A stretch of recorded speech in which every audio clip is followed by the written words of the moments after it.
April 28, 1945. Giulino di Mezzegra, northern Italy.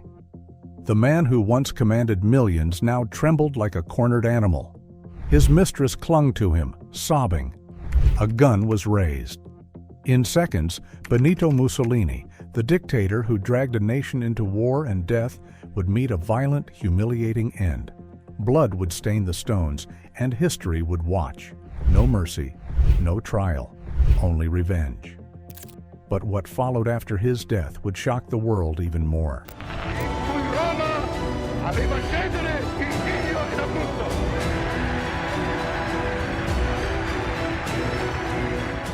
For 2 decades, Mussolini ruled as Il Duce, a tyrant cloaked in charisma and terror. His black shirts, loyal, violent enforcers, stalked the streets, silencing dissent with beatings, disappearances, and murder. Teachers, journalists, political rivals, all became targets.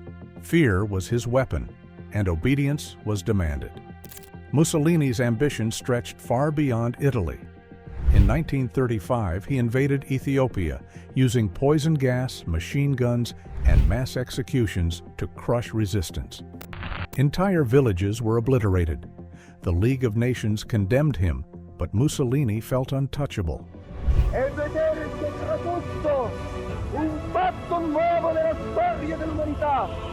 Il popolo italiano che è il protagonista della sua storia. Later, he allied with Hitler, dragging Italy into World War II, leaving his armies humiliated in Greece, North Africa, and Russia. Cities burned, citizens starved, and yet he maintained his image of infallibility, projecting strength while his nation crumbled. By 1945, Italy was a nation in ruins. Ma fratelli, saranno gli anni di domani. Factories abandoned, railways torn apart, towns deserted, and millions displaced, hungry and broken. The people's patience had run out. Partisans, once hiding in fear, now hunted him with a single goal: revenge. But the hunter was about to become the hunted.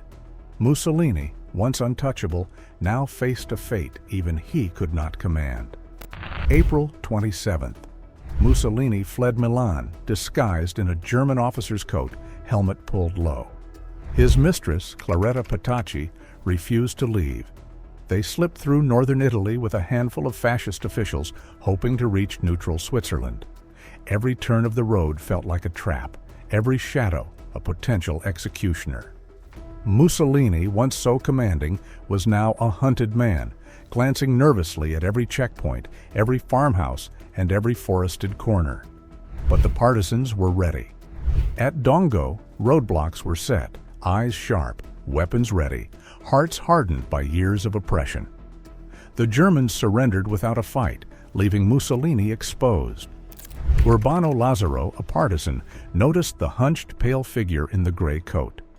Mussolini's face, once commanding, now hollow, was unmistakable.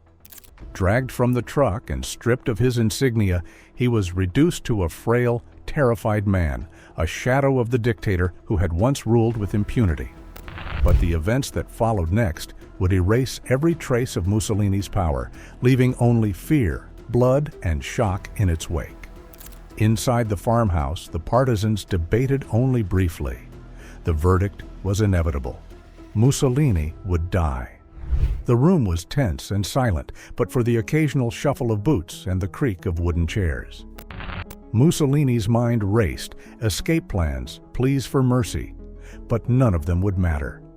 At dawn, Mussolini and Petacci were shoved into a red Alfa Romeo. Tires crunched over gravel and dirt, carrying them closer to their fate. Mussolini's eyes darted nervously. Petacci clung to him, silent tears streaking her face. The countryside slipped by, but for them, every mile was a countdown to the inevitable. As they neared Giulino di Mezzegra, villagers peeked from behind fences and trees, whispers traveling faster than the car. The news had spread. Il Duce was captured. A tense hush fell over the crowd, a mixture of fear, anticipation, and grim excitement. The car slowed, and Mussolini was dragged out, legs weak, body trembling. Petacci refused to release him, gripping his arm as if sheer devotion could alter the outcome. The partisans positioned them against a rough stone wall. Mussolini's eyes scanned the faces of the men who held his life in their hands, realizing, finally, that no charm, no threats, and no past glory would save him now. If you're fascinated by history's darkest moments, make sure to hit the like and subscribe, because what happens next is a level of brutality you won't believe. At exactly 4:10 p.m., partisan commander Walter Audizio, codenamed Colonel Valerio, raised his MS-38 submachine gun. Time seemed to stretch. Mussolini's breathing quickened. His pulse was hammering in his ears. For decades he had commanded fear. Now he felt it closing in on him. The first burst tore through his chest, hurling him backward. Petacci screamed, lunging forward, only to be riddled by bullets seconds later.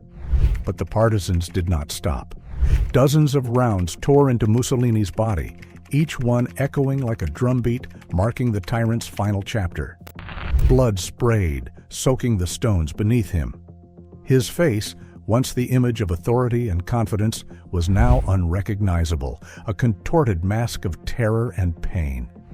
Gunpowder and iron mingled with the faint scent of spring flowers, a surreal contrast that made the scene almost unbearable to witness. Every shot, every crack, reverberated across the square, a gruesome symphony of retribution. And yet, even in death, Mussolini's story was far from over. The streets of Milan would witness a spectacle that no one, living or dead, could forget. The corpses of Mussolini, Petacci, and other fascist officials were thrown into the back of a truck. The partisans slowly wound their way through nearby towns, a grim parade of vengeance. But death wasn't the end. In Milan, his humiliation reached its peak. Residents lined the streets, pale-faced, some gasping, some cheering, some frozen in disbelief. Spits, kicks, and bullets rained down upon the corpses. The message was clear. Tyranny ends in blood. By early morning on April 29th, Piazzale Loreto in Milan was packed. History had chosen this square deliberately. It was where Mussolini's forces had executed 15 partisans less than a year earlier. The irony was bitter, almost theatrical. Mussolini himself would hang in infamy where his victims had fallen. The mob descended on the bodies with fury. Mussolini's face was battered beyond recognition. Petacci's body, though politically powerless, was treated with equal violence.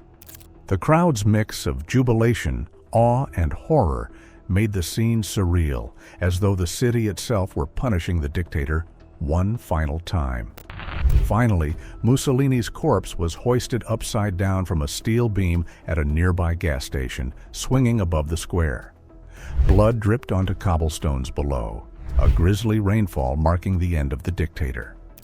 For hours, the grotesque display ensured no Italian would forget the humiliation and terror he had inflicted for decades. Even Winston Churchill, who had long fought against Mussolini, later called the public mutilation a shocking spectacle of revenge, recognizing both its horror and symbolic finality. Authorities eventually collected the corpses, bundled them into makeshift coffins, and transported them away. Mussolini's remains were buried in an unmarked grave and moved multiple times to prevent fascist sympathizers from creating a shrine. For over a decade, his corpse remained hidden, finally resting in his hometown of Predappio in 1957, where it still draws visitors.